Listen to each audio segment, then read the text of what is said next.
Everyone, welcome back to my channel Aparna Roy vlog. আমার কাছের এবং দূরের সকল বন্ধুরা যে যেখান থেকে আমার এই ব্লগ ভিডিওটি দেখছো, আশা করি তোমরা সকলে ভালো আছো এবং সুস্থ আছো। আমরাও তোমাদের ভালোবাসা আর ঠাকুরের আশীর্বাদে বেশ ভালো আছি। আজ ছিল ছট পুজো। তো ছট পুজোর আজ প্রথম দিন বলতে ওই বিকেলবেলা। তো বিকেলবেলা ছট পুজোয় আমরা যাচ্ছি। তো কিরণ ওরা আমাদের বাড়িতে এসেছে। তো ওর আমার হাজব্যান্ড ওরা গল্প করছে ঘরে, ওরা একটু পরে আসবে। তো আমি, ক্যাশু আর আমার বাবু সোনা আর কিরণ আমরা এই কজনে বেরিয়ে পড়লাম। আর নিচের ভাবিও আছে। আর এই দিকটায় এসে কিরণকে বলছিলাম যে এই যে বাঁশ বাঁধাগুলো রয়েছে, এখানটায় সোফাগুলো রাখা হয়েছিল, আলমারি রাখা হয়েছিল, যেহেতু ধনতেরাস ছিল। তো ধনতেরাসের জন্য এখানে একটা ছোটোখাটো একটা মানে দোকানের বসিয়ে দেয় মেলার মতো, বেশ মজা লাগে। যদিও আমি ছিলাম না, তো ওটাই বলছিলাম, কিরণকে দেখাচ্ছিলাম। আর এই দিক দিয়ে আমরা যাচ্ছিলাম, আর কিছু লোক আরও বলছিল আর কি, দাঁড়িয়ে রয়েছিল। ওরা বলছিল একটু স্লো করে যাও, আমরা আসছি। তো আমি বললাম ঠিক আছে, আমরা এই সামনে দাঁড়িয়ে রয়েছি, তোমরা এসো। তো এই মোড়ে এখানটা কিছুক্ষণ দাঁড়িয়ে থেকে তারপরে ওদেরকে নিয়ে আমরা একবারে সবাইকে নিয়ে সবাইকে নিয়ে বেরিয়ে পড়লাম। আর আমাদের সোসাইটিতেও একটা ঠাকুর আসে, দুটো ঠাকুর আসে, এবারে একটা ঠাকুর এসেছে। ঠাকুর বলতে একজনই পুজো নিচ্ছে আর কি। এক এক ফ্যামিলিতে মানে যে কোনো যার যেমন আর কি থাকে, যারা যেমনভাবে নেয়। কোনো ফ্যামিলিতে আসে, কোনো ফ্যামিলিতে এগুলো নিজেরা করে না, পুজোতে যায়। তো একটা ফ্যামিলিতেই আসে ওই পিউরা। তো ওরাও অলরেডি বেরিয়ে পড়েছে, তো আমার একটু লেট হয়ে গেছে। এখানটায় ওই ছট পুজো তোমরা সকলেই জানো, এই ঝাড়খণ্ড বিহারে ভীষণভাবে মানে ফেমাস থাকে, আর খুব ভালো ধুমধাম করে এরা এটা পালন করে। আর সূর্য ঠাকুরের এই পুজোর উপোসটা ভীষণ কঠিন উপোস, 3 দিন ধরে। আর পুরো 24 ঘন্টা জল খাওয়া যায় না। পরের দিন শেষ হয় তখন সকালবেলা পুজো করে তারপরে। তো যাই হোক, এখানটায় চলে এলাম আমরা। এখন সূর্য অস্ত যাবে যখনই, তখন এই পুজোটা কমপ্লিট এখন শুরু করবে। তারপর আবার পরের দিন সকালবেলা আবার করবে। তো সবটাই তোমাদের সঙ্গে শেয়ার করব। আজকের দিনেই শেয়ার করছি। এর পরের দিনে যা হবে সেটা পরের দিনে তোমাদের সঙ্গে অবশ্যই শেয়ার করব। আর এখানে কি বলতো, ছট পুজোর জন্য দোকানপাট, অফিস আদালত সমস্ত কিছু বন্ধ থাকে।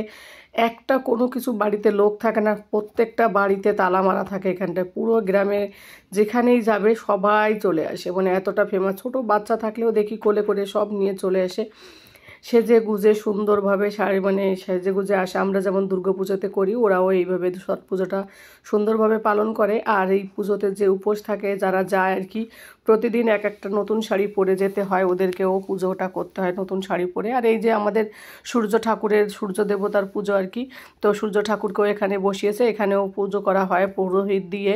তো ওখানটায় তো প্রচুর ভিড়, ওই জন্য আর ওখানে বেশি সময় গেলাম না। পরে ফাঁকা থাকবে তখন ওখানে একটু ফটো করা হবে। তো যাই হোক, এই যে পুকুরটাতে অনেকবার দেখিয়েছি এর আগের বছর, এই যে 3 বছর হলো এই পুকুরে যে বিহারিদের যে ছট পুজো হয় তোমাদের সঙ্গে শেয়ার করছি। তো এই বছর হলে তো এখান থেকে তো বাবুকে আনতে যাই, তোমরা তো দেখেছো পুকুরে কত কচুরিপানা নোংরা কত কিছু থাকে, কিন্তু এই পুজোর সময় সমস্তটা পরিষ্কার পরিচ্ছন্ন করা হয় আর লাইটিং করা হয়। আর এই পুকুরের পুরো 3 সাইড পুরো লোক এসে মানে পুজো করে, এতটা পরিমাণে থাকে। আর বেশ ভালো লাগে দেখতে এইগুলো। আর তোমরা তো সকলেই জানো এই পুজোতে মূলো, আখ, বিশেষ করে কাঁচা হলুদ তো ভীষণভাবে দরকার। আরও অনেক সবজি টবজি এটা ওটা দিয়ে আর কি এই পুজোটা করা হয়। আখ আর হলুদ এটা তো মাস্ট বি, দেখি আমি এটাই। আর কত রকমের যেন ফল দেয়, তারপরে ঠেকুয়া বানায়। আর ঠেকুয়ার প্রসাদটা খেতে আমার তো ভীষণ ভালো লাগে। তো যাই হোক, দেখো সবাই যাচ্ছে। আমি এবার প্রত্যেকবার আমাদের যেখানে সোসাইটিটা ওরা পুজো করে ওখানে দাঁড়িয়ে থাকি। তো এবার আমি কিরণকে বললাম চলো একটু সামনে থেকে আমরা ঘুরে আসি। প্রত্যেকবার তো এক জায়গায় এসে দাঁড়িয়ে থাকি। তো এইদিকে একটু ঘুরতে এলাম, দেখলাম এদিকে একটু ফাঁকা ফাঁকা আছে, তো একটু দাঁড়িয়ে পড়লাম। আর এই যে ওপারে আবার এটা হচ্ছে, তো আমি একটু জুম করে দেখালাম, কারণ কি অনেকটা দূরে, ওইদিকে অত দূর আর হেঁটে যাব না এত ভিড়ের মধ্যে। তারপর তোমাদের দাদা ভাই বললো ঠিক আছে, কেশুর জন্য একটা বেলুন কিনে নিয়েছি। তো একটা বাচ্চাদের ছোটোখাটো জিনিস, এই কেনাকাটার জিনিস এসেছে, এমনি সেরকম দোকানপাট আসেনি, ছোটো ছোটো দোকান এসেছে আর কি। তো এই যে সব মেয়েরা বসেছে যারা আর কি মানে পুজো দেখছে আর কি। পরে সূর্য দাদাকে মানে সুরজ দাদা বলে ওরা, সেই জন্য আমিও বলছি। তো তখন ওদেরকে মানে সুরজকে তখন পানি দেবে, তখন ওরাও উঠে উঠে দেবে। যারা উপোস রয়েছে বাড়ির মহিলারা, তো তারাই জলের মধ্যে নেমেছে, নেমে ওটা ঠাকুরের প্রার্থনা করছে। আর প্রত্যেকটা যে ডালি যে মানে কী বলো তো, আমাদের ওখানে যে পুজোর থালি যাকে বলে ওইগুলো আর কি ডালি, তো ওইগুলোকে প্রত্যেকটাকে এক একটা করে ঠাকুরের নামে মানে অর্ঘ্য করতে হয়। আর এইদিকে দেখো আমাদের ক্যাশু বেলুন পেয়ে কত মস্তি করছে। তো যাই হোক, পরিবারের কল্যাণের জন্য, স্বামীর কল্যাণের জন্য, সন্তানের কল্যাণের জন্য, পরিবারের মঙ্গলের জন্য এই সূর্য ঠাকুরের পুজো করা হয়। আবার অনেকে বলে যে ফসল ফলে, এখন ফসল ফলার টাইম আছে, তাই ফসল যাতে ভালো করে সূর্য দেবতা মানে আলো দেয় আমাদেরকে, যাতে পৃথিবীতে সূর্যের আলো না পড়লে তো শাক সবজি কোনো কিছুই হয় না। এই শীতের সময় তো আরও বেশি অসুবিধা হয়। তো সূর্যটা যাতে ভালোভাবে ওঠে, ওই জন্য সবাই ওই যত রকমের ফসল ওঠে এই সময় ওইগুলো সমস্ত কিছু দিয়ে পুজোর থালি বানায়। আর আমাদের তো আদি যুগে তো সবাই বলে আর কি, যা লেখা পেয়েছি পৌরাণিক যুগে প্রথমে তো সূর্য দেবতারই পুজো করা হতো, তাই না? তো যাই হোক, পুকুরটাও খুব সুন্দর করে সাজিয়েছে, যদিও আজকে এখন দিনের বেলা অতটা বোঝা যাবে না, রাতের বেলা বোঝা যাবে। আর পরের দিন সকালবেলা মানে আগামীকাল সকালবেলা যখন লাস্ট হবে সেই দিন আরও বেশ মজা লাগবে। তো আমাদের সোসাইটির যে আর লিওর মা ওরা সবাই এসেছিলো, আর নিচে ভাবি ওরা সবাই বসেছে। তো আমাদের সোসাইটির যেখানে পুজোর মণ্ডপটা বসিয়েছে সেখানটায় চলে এসেছি। তো এখানে এসে দাঁড়িয়ে রয়েছে, এই যে আমাদের সোসাইটির এই যে পিউদের বাড়িতে পূজা, এখানটাই প্রত্যেক বছর দাঁড়িয়ে থাকি। তো এরকম করে যেটা ঘাটের এখানে নাম লিখাতে হয়, যারা যারা এখানে পুজো করবে এখানে অনেক দিন আগে নাম লিখাতে হয়, না হলে এখানে জায়গা পাওয়া যায় না, যার যার জায়গায় সে এসে নেয়। এরা প্রত্যেক বছর এখানেই করে, যেহেতু এদের এটা বাৎসরিক, যারা বাৎসরিক তাদেরটা তো নাম লেখা থাকে, তাদেরটা পুরো কন্টিনিউ থেকেই যায়। আর কেউ যদি এসে নতুন জয়েন্ট হয় তার জন্য আলাদা সাইড করতে হয়, আবার অন্য সাইডে গিয়ে বাড়িয়ে একটুখানি পরিষ্কার করে সেখানে তারা বসে। তো যাই হোক, সব মিলে বেশ ভালো লাগে, পরিবারের সবাই আসে, আর পরিবারের প্রত্যেকটা মানুষ নতুন জামা কাপড় পরে এদের এখানটায়, আমি দেখি এটাই। আর যে পুজো করে সে তো মানে এখান থেকে চান করবে, চান করে মানে জলে ডুব দেবে ঠাকুরকে অর্ঘ্য করে, তারপর ওই যে শাড়িটা পরে এসছে ভিজে শাড়িটা, ওই শাড়িটা আবার ওই পুকুর পাড়ে দাঁড়িয়ে সব মহিলারা কাপড় দিয়ে ঢেকে রাখবে, তখন ও আবার ওখানে দাঁড়িয়ে চেঞ্জ করবে শাড়িটা, চেঞ্জ করে আবার একটা নতুন শাড়ি পরে তারপরে আবার এই ঠাকুর এই যত জিনিসগুলো এনেছে থালি করে সেইগুলো আবার বাড়িতে নিয়ে যাবে। আবার এর আগেও তোমাদের সঙ্গে শেয়ার করেছি ভিডিওতেও, মানে এর আগের বছরও বলেছি, বাড়ির যে বড় সে কিন্তু ওই পুজোর থালিগুলো একটা কাপড়ে বেঁধে তারপর বাড়িতে নিয়ে যায়, ছেলেরা আর কি। তো যাই হোক, এবার তারপরে আমরা একটু সবাই মিলে একটু সেলফি টেলফি এটা ওটা নিলাম। আর এই যে সুরজদাকে জল দিল, দেওয়া কমপ্লিট হলো। এই যে ভাবি ওই যে ভিজে জামা কাপড় নিয়ে উপরে এলো, এখন এটা চেঞ্জ করবে, চেঞ্জ করে তারপরে এই যে নারকেলের থালিগুলো এই সব কিছু এক একটা করে কাপড়ের বিছানার চাদরের আর কি করে আর কি, নাহলে তো কাপড় তো অত ছোটোতে হবে না, বিছানার চাদরগুলো যেহেতু বড় থাকে ওইটাতে বেঁধে নেবে। আর এই যে ভাবি হলুদ চাদর পরা ভাবি ওই যে উপর নিচের থেকে এলো, এখন উনি চেঞ্জ করবে শাড়ি। আর যে বাড়িতে ছেলে নেই সেই বাড়িতে তার আত্মীয় স্বজন যে ছেলেরা আছে তারাই একমাত্র এটা মাথায় করে নিয়ে আর কি ঘরে রেখে দেবে, পরের দিন সকালবেলা আবার এটা নিয়ে আসবে এই থালিগুলো। তো ওইটাই ব্যবস্থা করছিল আর কি বাজকো করার জন্য। আর এইদিকে দেখো সেলফি আমরা সব মিলে, ওই যে লিওর মা হাত দেখাচ্ছিলো, অনেক দিন পর দেখা হলো, কারণ আমি বাড়িতে চলে গিয়েছি দুর্গাপূজার সময়, এসে আবার চলে গিয়েছি, তো ওর সঙ্গে দেখা হয়নি, প্রায় 1 মাস পর দেখা হলো ওর সঙ্গে।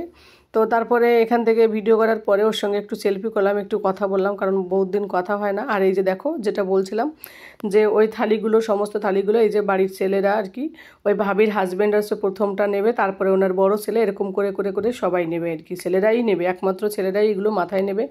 এই যে এর মধ্যে কী কী দিয়েছে দেখো, কলা, নারকেল, বাতাবি লেবু, ঠেকুয়া, আরও একটা মিষ্টির পদ আছে এর মধ্যে, কী যেন একটা আর কি বানায় এরা আর কি, এদের নিজেদের ঘরেতেই বানায় এরা যত খাবারগুলো বানায়।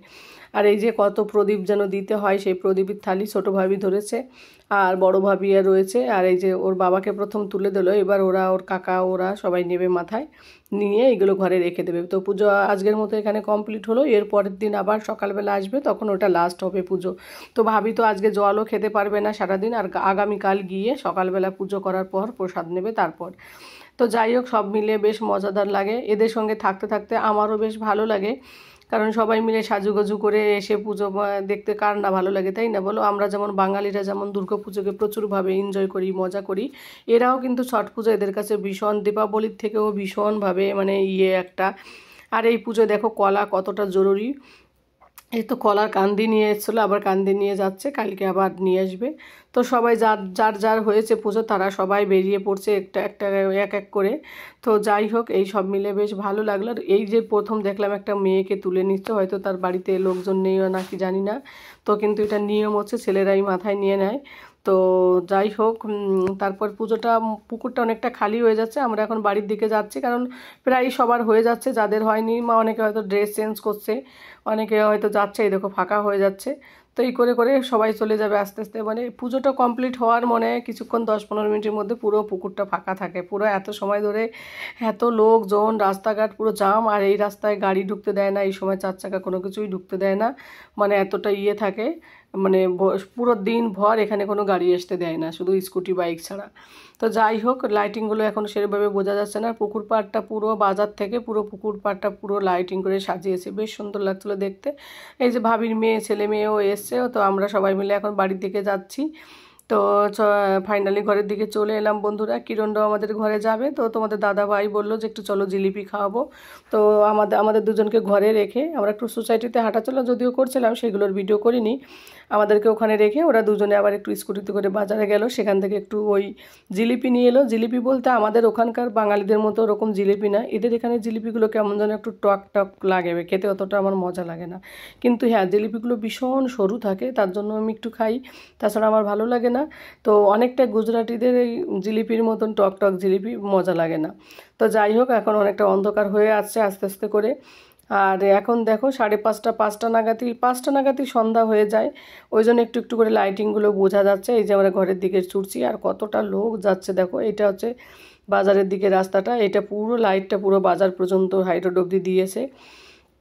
তো যাই হোক, এখন কিরণরা ঘরে যাবে, ওখানে ওদের সঙ্গে একটু গল্প আড্ডা করে খাওয়া দাওয়া করে তারপরে ওরা বাড়ি চলে যাবে। আর এদিকে আর দেখি বাবুকে নিয়ে একটুখানি পড়াতেও বসতে হবে, কতদিন হলো ওর পড়াশুনো তো গেল একেবারে, বাড়িতে গিয়ে দুর্গাপুজোর সব মিলে একেবারে। তো যাই হোক, আজকের দিনটা বেশ ভালো করেই কাটালাম, আগামীকালও আশা করি ভালোই লাগবে। তোমাদের সঙ্গে সেই ভিডিওগুলো শেয়ার করব অবশ্যই বন্ধুরা। আর আজকের এই ছট পুজোর ব্লগ ভিডিওটি তোমাদের কেমন লাগলো তোমরা কিন্তু তোমাদের অবশ্যই কমেন্টের মাধ্যমে আমাকে জানাবে। আর যারা লাইক করতে ভুলে যাও তারা একটা লাইক করে দিও, তোমাদের একটা লাইক একটা কমেন্ট আমাকে পরবর্তী ভিডিও বানাতে ভীষণ উৎসাহিত করে। আর আগামীকাল সকালবেলা মনে হয় না কিরণ আসবে, তবে আমি ভেবেছি নিচের ভাবি আছে, ওদের সঙ্গে বেরিয়ে যাব, কারণ একা একা সেই ভোর 4টের সময় উঠে যেতে ইচ্ছা করে না। আর এই যে রূপা ভাবির মেয়ে, মডেলিং করে, তোর সঙ্গে দেখা হলো অনেক দিন পরে, কিন্তু এত ভালো ওদের কালচার। আমি ওকে বারণ করি তবুও শোনে না। ও যখনই বাড়িতে আসে, বাইরে থাকে যেহেতু, বোম্বে থাকে, যখনই বাড়ি আসে আমার পায়ে হাত দিয়ে আমাকে নমস্কার করে, মানে এতটা আর কি। তো বলছিল ইউটিউব করবে, এটা ওটা, এইসব সাথে একটু কথা হচ্ছিলো। যাই হোক বন্ধুরা, আমি বাড়িতে চলে এসেছি, ড্রেসও চেঞ্জ করলাম, তো এখন ভিডিওটা শেষ করছি। সকলে ভালো থাকো, সুস্থ থাকো, টাটা, গুড নাইট, বাই।